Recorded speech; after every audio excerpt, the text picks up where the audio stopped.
Major funding for KPBS Evening Edition has been made possible in part by Bill Howe Family of Companies, providing San Diego with plumbing, heating, air, restoration, and flood services for over 45 years. Call 1-800-BILL-HOWE or visit billhowe.com.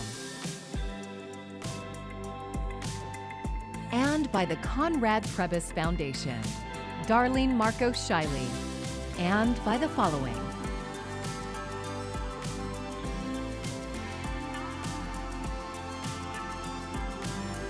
And by viewers like you. Thank you.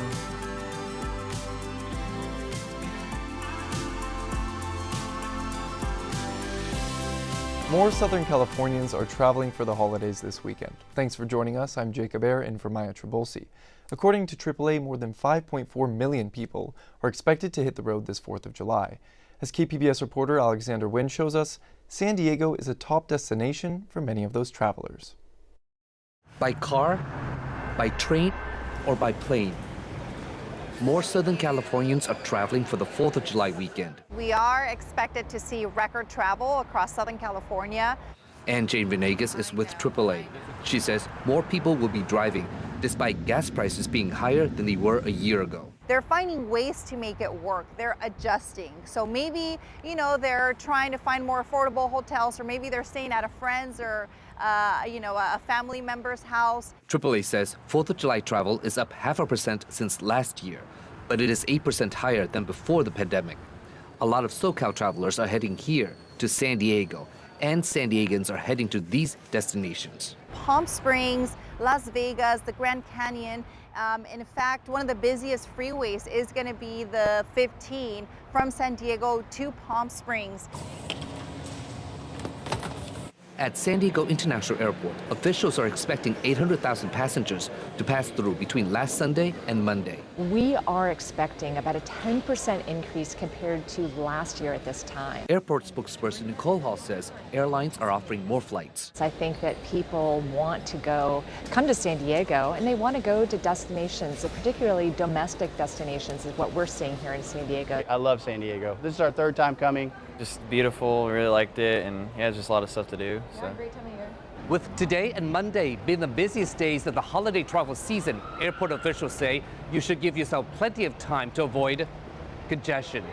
I'd never seen a rental car line that long, and maybe it's just a product of being the holiday, but we were just in a line that was probably like 60 to 80 yards long.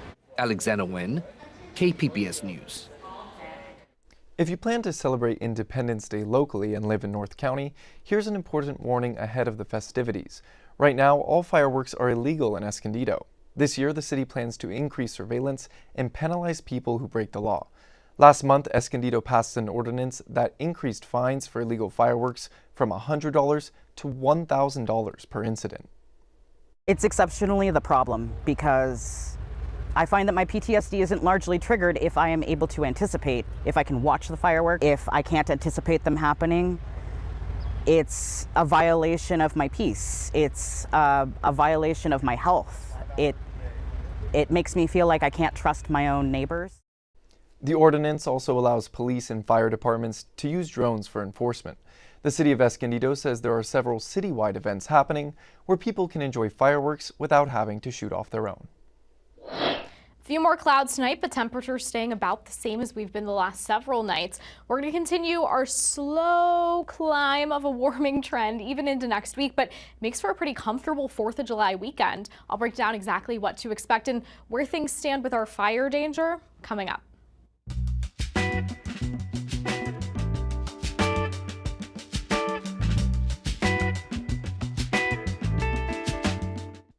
New sleep cabins in Pacific Beach will soon house 6 people working their way out of homelessness. KPBS Penner Fellow Emmy Burras explains how the program is helping people enter permanent housing. The new sleep cabins will give 6 people who were previously unhoused a room to call their own. This group is already part of a program where they work to clean up public streets, which includes sidewalk sweeping, trash pickup, landscaping, and graffiti removal. A case manager checks in with them weekly to assist with securing full-time employment and permanent housing. Dan Hickey graduated from an earlier version of the program. He now works at Costco and has his own apartment. He told KPBS about his case manager helping him achieve his goals. When you weren't sure what to do next, she was there to guide you. I mean, it was a great process. I mean, it was. Karen Blanton is the executive director of Shoreline Community Services. The organization both employs the group and will soon house them. Shoreline will have 6 people in the program at any given time. Blanton says providing them with temporary housing was the missing piece. She says more people apply than they can accept. We look at those applications very individually to see how interested are you in getting off the street. And on a scale of 1 to 10, if you're an 8, 9, or a 10, you're probably going to succeed in this program. The County of San Diego funded the building of these cabins, but the organizations that the county approves are fully responsible for operating them. 2 additional sleep cabins will open early next year in East County. Blanton says program participants are eager to move into their new homes. Emmy Burris, KPBS News. Public Matters is a partnership with KPBS, iNewsSource, and Voice of San Diego. You can see more of our stories at kpbs.org/publicmatters. An ambitious effort to catalog the tiny species living along California's coast is underway. KPBS environment reporter Tammy Murga says the year-long sampling project is starting in San Diego County. These are called nematode worms, and they're really a fraction of an inch long and live in amongst the sand grains or amongst the algae. You would never see them. Worms, tiny sea stars, and animals that look like a mound of moss. So many of these backboneless species are abundant in California. Greg Rouse is leading the cataloging project. He's a researcher at Scripps Institution of Oceanography. We think there are about 3,000 animal species, invertebrate animals, along our California coast, and about 1,000 algae species.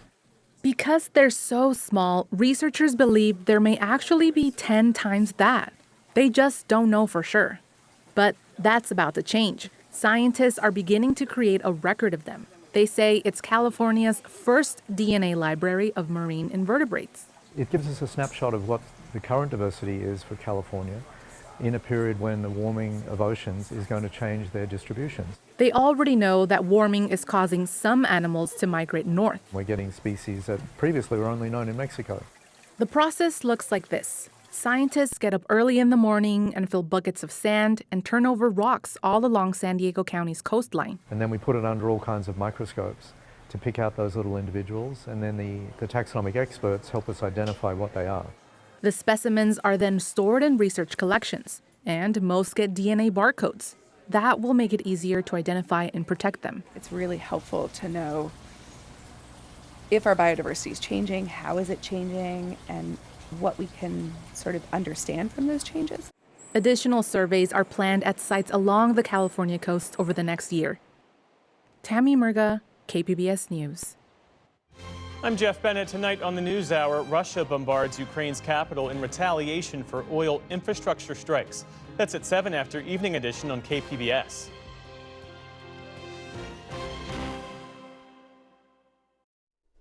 While we're enjoying seasonal temperatures here in San Diego, nearly half of Americans are facing prolonged extreme heat in other parts of the country.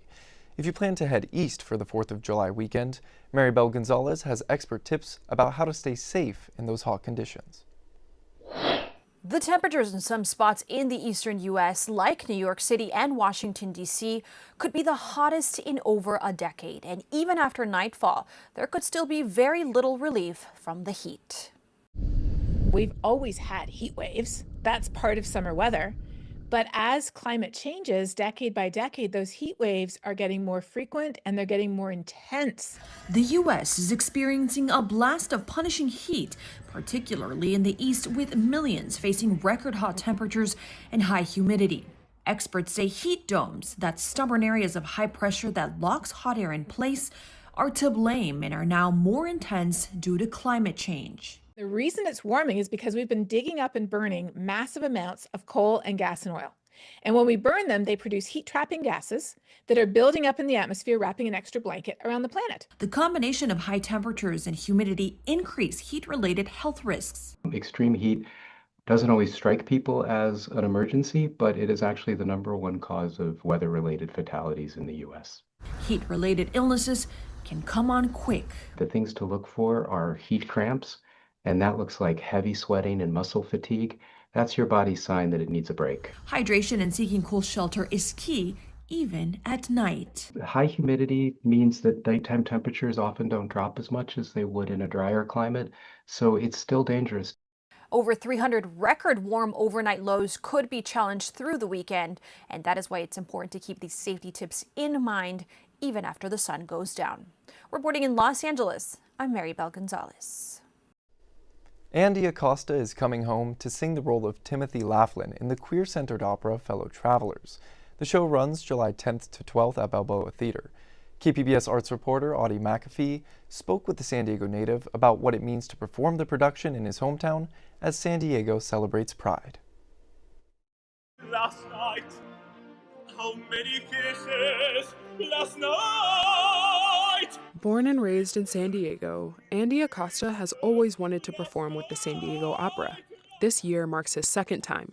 San Diego Opera has always been a company that I respect, truthfully. Even when I was a little baby young artist, I was always like, oh my God, I wish I could to sing at that company. And I did. This year also marks his 10th time starring in the opera adaptation of Fellow Travelers. I'll never forget, I was a young artist and I was in my college apartment, and very Timothy Laughlin of me, and I read through it beginning to end, and I was just in tears because for me it was the first time that I saw representation of myself in the art form that I love. The story follows college graduate Timothy, who moves to Washington, D.C. to join the fight against communism.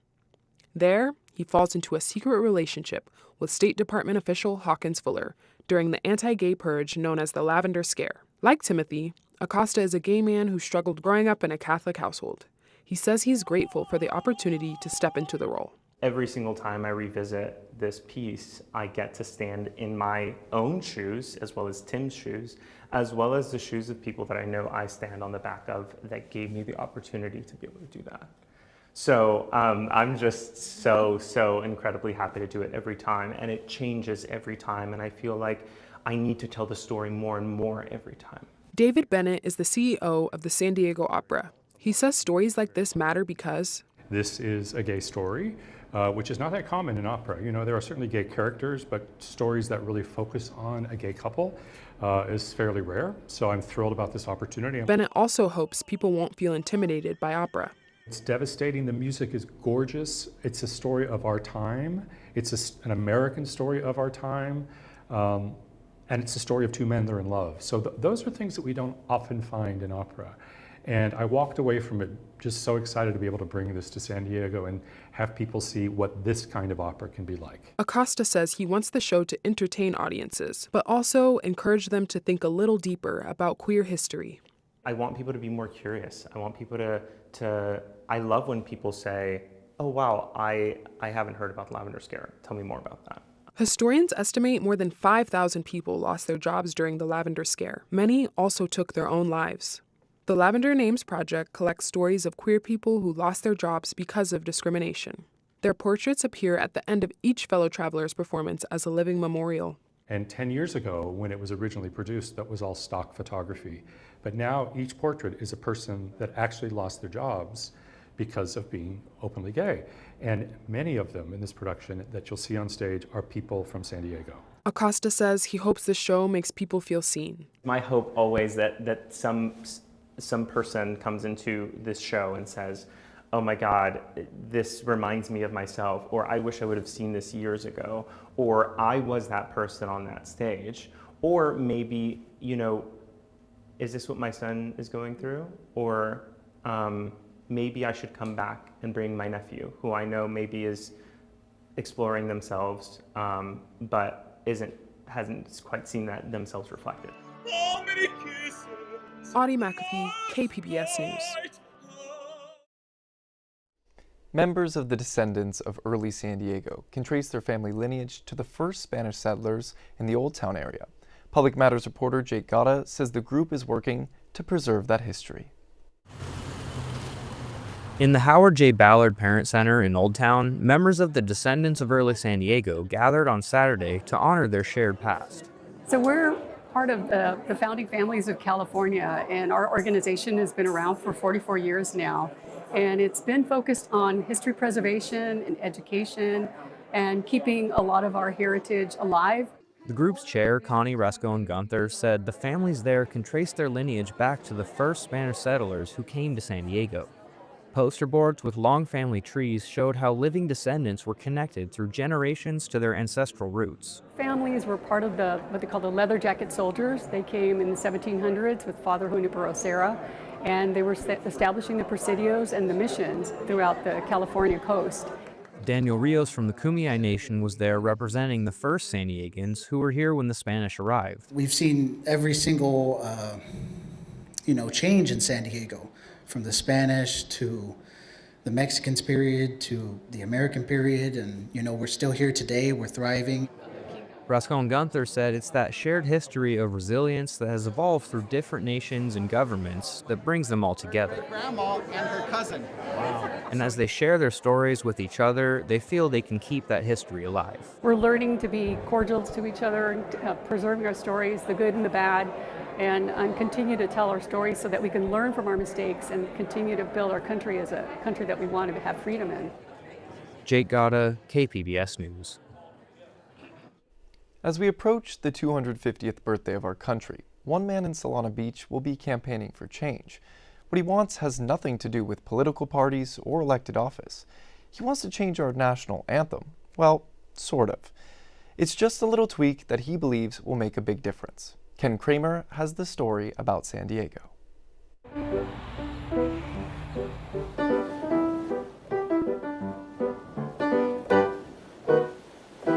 Solana Beach, nestled between Encinitas and Del Mar, adjacent to Fletcher Cove, an oceany, healthy small-town Highway 101 home to about 13,000 people, including Dr. Ed Siegel, psychiatrist and musician, really talented piano player, who just by way of introduction here, he came up with a melody to a little song about Solana Beach. Want to hear a bit of it? Okay.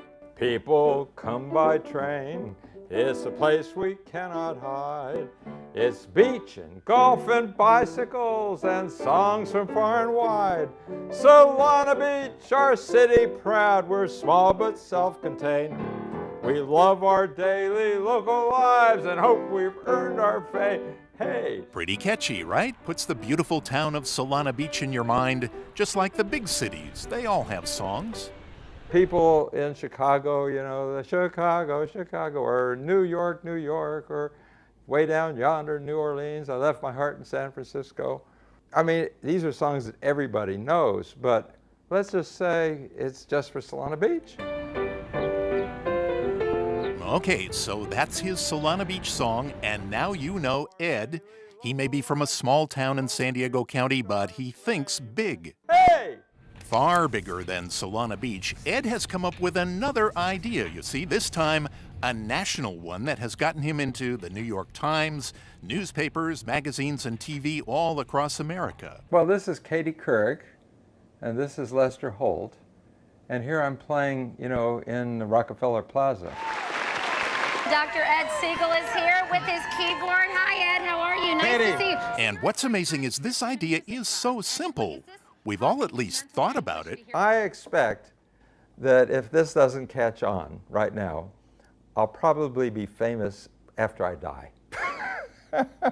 Because you see, Ed wants to change the way we sing the national anthem.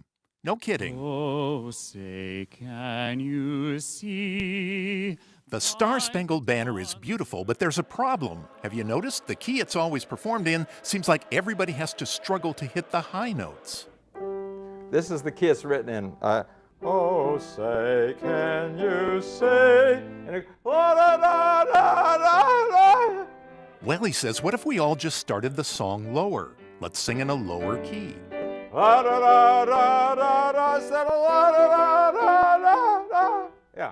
Simple, right? He got community groups in San Diego to start singing it lower. And in Fort Collins, Colorado... Look at that. Isn't that something? The symphony has invited him to lead the audience. but it went viral. And the next thing I knew, I was on the front page of the New York Times. They wrote it up as one of the best ideas of the year. So why don't we change? Band musicians tend to find the higher key easier to play, he says. And then you might say, well, this is all fine for men. They have a lower vocal range. If you change it, won't it make the start of the song too low for women?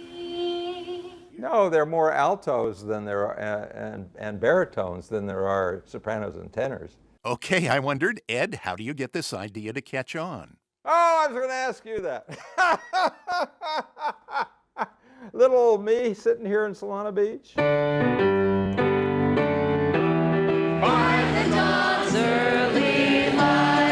Well, so he's been trying it out, and it does seem like people sing it out more, enjoy it more, when they don't have to reach so far for the high notes.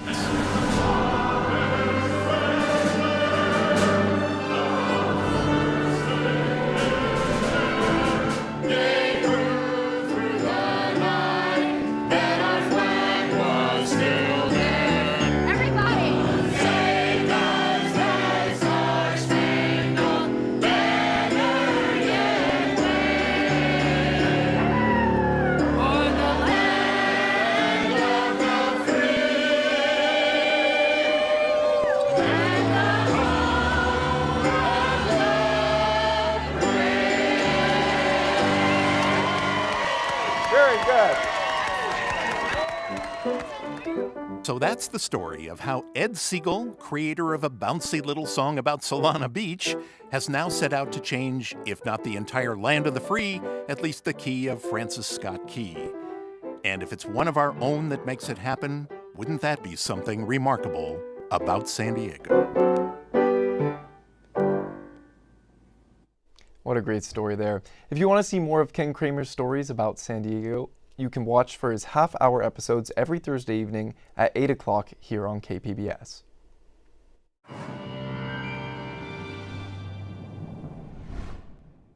Well, overall, we're looking towards a comfortable 4th of July weekend as we continue to climb our temperatures back closer to historical averages. Our marine layer, it continues to get shallower and shallower, so fewer of our valley areas are going to see those morning low clouds. Our fire danger, though, nothing really is changing there. For some of us, it's not an issue. For others, we remain with that kind of elevated status. We'll take a look at that in a second, but first, our overnight temperatures in the mid-60s once again for Borrego Springs, 58 for Mount Laguna.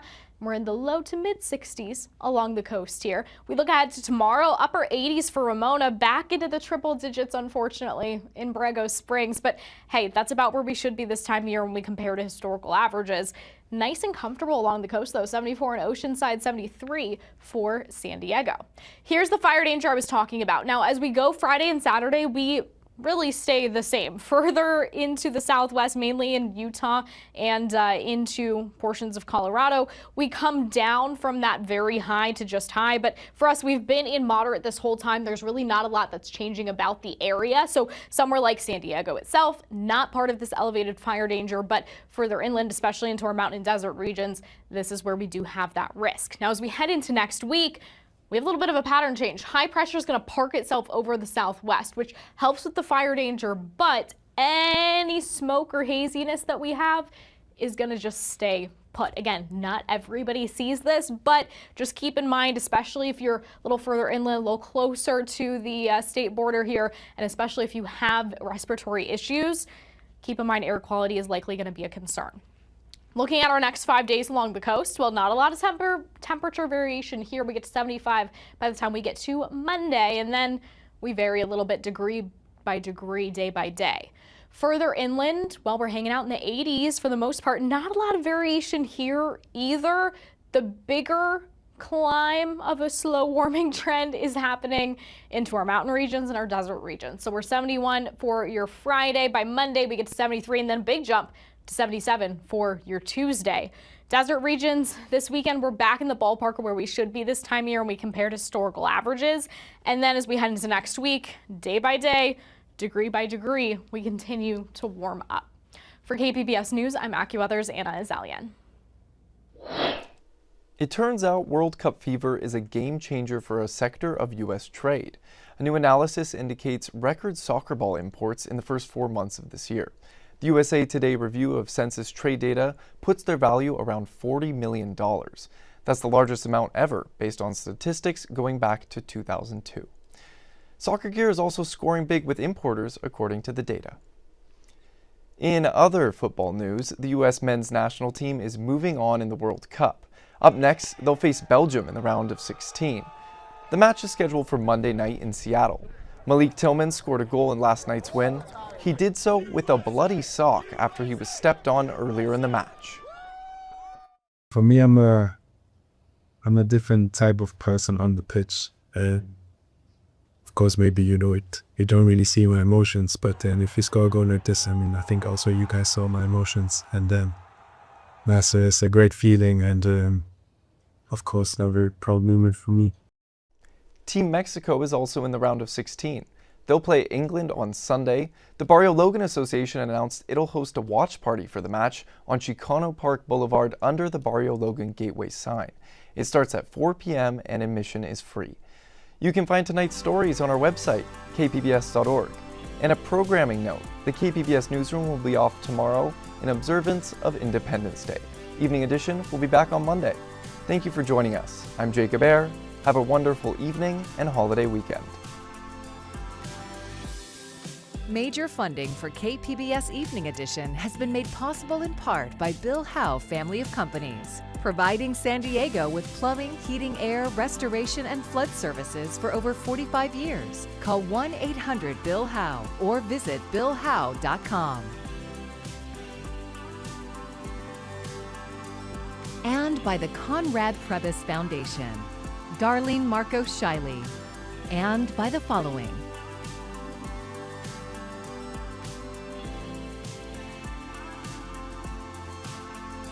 And by viewers like you. Thank you.